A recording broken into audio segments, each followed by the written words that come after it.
Ça fait maintenant un moment au Gabon que depuis un moment, on va même dire depuis certaines années, les militaires, notamment les généraux, sont souvent à la base de beaucoup d'exactions dans le pays en fait. Et dans cette vidéo, on va parler de ça en fait. On va parler de pourquoi est-ce qu'à un moment donné, il faut que les choses changent. Et si et seulement on veut arriver à ce qu'on ait un pays qui soit différent et qui puisse faire en sorte que non seulement on réussit notre transition, mais qu'on ne refasse plus les mêmes erreurs. Sur ce,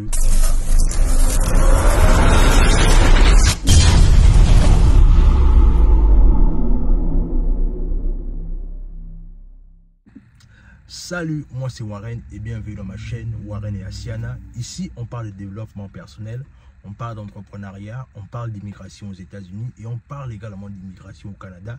Ce sont des thématiques qui te parlent de choses à faire. La première, tu t'abonnes à la chaîne et tu partages la vidéo autour de toi. Et surtout, vous nous suivez à travers nos réseaux sociaux, notamment Facebook et Instagram. Alors, comme je disais, aujourd'hui, il est question pour moi de parler un peu de la fièvre des généraux. C'est-à-dire les généraux parfois au Gabon qui se croient tout permis. Mais en vérité, si on dit seulement que c'est au Gabon, c'est comme si c'était un cliché. La vérité, c'est que les généraux se croient souvent les personnes les plus intouchables en Afrique, notamment en Afrique centrale. C'est la réalité. Mais on va se focaliser sur l'histoire du Gabon parce que je suis gabonais, je parle de l'actualité gabonaise, bien qu'à la fin de la journée, je suis également intéressé à tout ce qui concerne la géopolitique et la politique africaine en général. Alors, comme je disais, aujourd'hui, on va un peu parler de ce qui se passe actuellement au niveau du Gabon. Pour remettre les choses dans leur contexte, il y a un jeune militaire qui a été assassiné simplement parce qu'il a été soupçonné de vol, notamment des bijoux d'une valeur de 7 millions. Mais les investigations faites, on a découvert en fait que ce n'est pas lui qui avait volé les bijoux du général, c'est son neveu. Et là, il y a un peu de tapage dans les réseaux sociaux, notamment au niveau du Gabon, dans le sens là où les gens réclament la justice, les gens veulent que ce crime ne reste pas impuni. Mais en vérité, moi, ce que ça traduit en fait, c'est que les généraux ont toujours été des personnes qui ne sont jamais rien inquiétées au niveau du Gabon en fait. Je me souviens quand j'étais plus petit, et ça vraiment cette histoire-là, elle m'avait tellement choqué en fait. Elle m'avait tellement choqué. Quand j'étais petit au niveau du Gabon, il y avait un chanteur qu'on appelait Eniga. C'est-à-dire que ce chanteur-là, il chantait tellement bien qu'on l'avait surnommé le roi de la rumba. Et ce qui s'était passé, c'est que le chanteur Eniga avait eu, encore une fois, une aventure avec la maîtresse, on va dire ça comme ça, d'un général. Et ce qui s'est passé, c'est que le général, n'ayant pas supporté le fait qu'il partage sa maîtresse avec un jeune chanteur, il a décidé de passer à ce que vous connaissez tous. Et c'est comme ça que Eniga va perdre la vie dans des conditions tragiques. C'est-à-dire que la manière dont Eniga trouve la mort, c'était juste horrible. Non seulement il est tué, ensuite on va déposer sa dépouille sur les rails et comme ça un train va passer et il va écraser sa dépouille. Mais la vérité, c'est que cette histoire-là avait marqué tellement les Gabonais que les gens avaient fait des marches pour réclamer la justice. Mais jusqu'aujourd'hui, tout le monde sait. C'est-à-dire que ça devient même tellement banal que les gens savent le nom du général en question, mais personne n'a jamais parlé de ça. Ou du moins, justice n'a jamais été rendue. Est-ce que vous vous rendez compte? Maintenant, aujourd'hui, on est à la croisée des chemins, là où encore un général qui se croit certainement tout puissant se permet de ôter la vie à un jeune militaire. Et on se dit que est-ce que ça va encore ressembler à l'histoire d'Eniga? Est-ce que c'est la même chose qui se répète? Ou est-ce que dans l'ère du CTRI, les choses sont en train de changer? Mais en vérité, vous savez, j'ai envie d'être optimiste.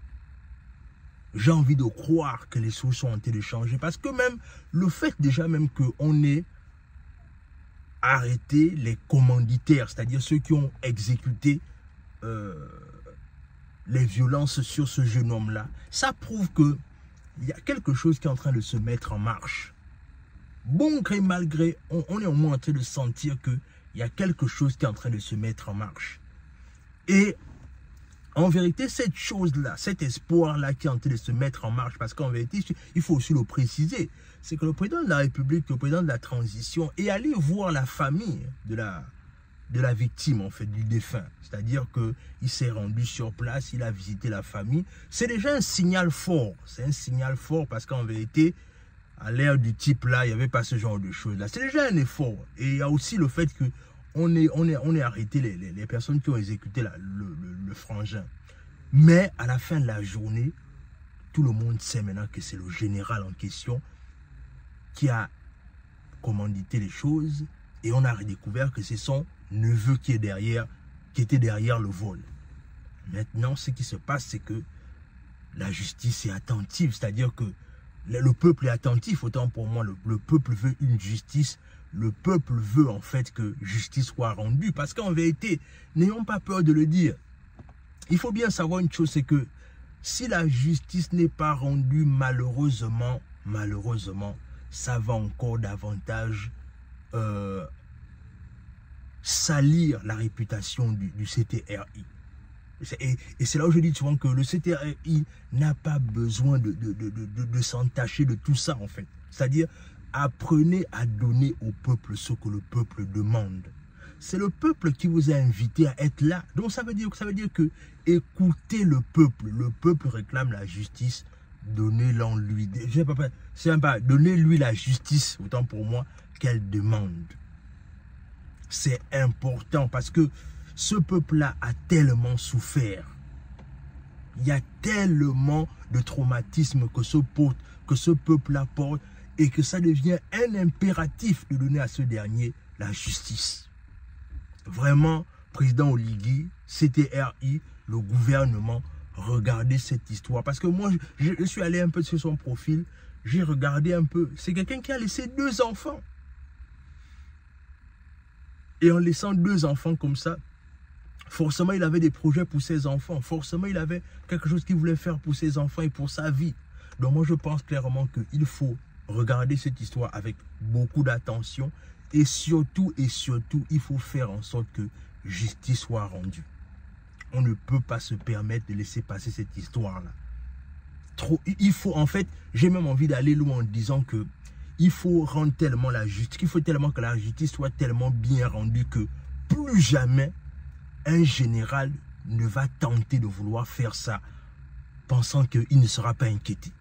C'est-à-dire, faites de ce cas-là un cas d'école parce que le peuple en a besoin. Le peuple est fatigué. Le peuple est fatigué et le peuple a trop souffert. Vraiment, rendez justice à la population. Rendez la justice à Johan Bunda parce que c'était un militaire il était juste dans l'exercice de ses fonctions. C'était juste, il faisait juste son travail. Il n'était pas allé pour voler, il allait juste faire son travail. Malheureusement, comme on dit, tu te retrouves au mauvais endroit, au mauvais moment. C'est juste un concours de circonstances qui a fait en sorte qu'aujourd'hui le frangin parte. Mais c'est-à-dire que le peuple gabonais, vous nous devez la justice sur cette histoire-là. Parce qu'on en a besoin. Moi, personnellement, moi je crois à ce que... C'est-à-dire, moi je pars du principe que... Moi je veux que cette transition-là réussisse. Moi je crois au travail du CTR. Je crois au potentiel du général Oligui. Mais à un moment donné, prenez vos responsabilités. Prenez vos responsabilités parce que le peuple en a besoin. J'en appelle vraiment à votre conscience. Prenez votre responsabilité parce que le peuple en a besoin. Donc ce que je voulais partager, c'est qu'il faut qu'on cesse cette histoire des généraux qui se croient tout permis, qui se croient les dieux quand ils sont dans un poste et pensant qu'ils peuvent tout faire. Donc c'est ce que je voulais partager avec vous. Dites-moi ce que ça vous inspire dans les commentaires. abonnez-vous, partagez la vidéo. Et sur ce, on se dit à la prochaine.